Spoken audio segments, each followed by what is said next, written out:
আল্লাহর প্রিয় হইতে হইলে নফল ইবাদত করতে হবে। কি কি নফল ইবাদত করে আল্লাহ তাআলার প্রিয় হতে পারে আমি দুই একটি আপনাদের সাথে শেয়ার করব ইনশাআল্লাহ। এক নাম্বার, আল্লাহর কোরআনের তেলাওয়াত। এটা আল্লাহর বাণী। কোরআন তেলাওয়াত মানে আল্লাহর সাথে কথা বলা।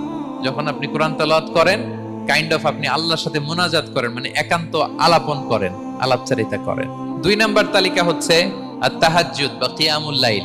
দুই রাকাত করে মাঝরাতে যে সালাতটা বিষ্ণু ইসলাম পড়তেন, এটাকে বলে কিয়ামুল লাইল বা তাহাজ্জুদ। তিন নাম্বার মাধ্যম হচ্ছে বেশি বেশি আল্লাহ তাআলার কাছে চাওয়া, মানে আদ-দুআ, দোয়া করা। বিষ্ণু ইসলাম বলেন আদ-দুআউ মুখুল ইবাদা, দোয়া হচ্ছে ইবাদতের নির্যাস। এবং আল্লাহর কাছে চাইলে আল্লাহ খুশি হয়, না চাইলে আল্লাহ বেজার হয়। বিনয়ের সাথে চাইতে হবে, চোখের পানি ছেড়ে চাইতে হবে, চাওয়ার মতো চাইতে হবে।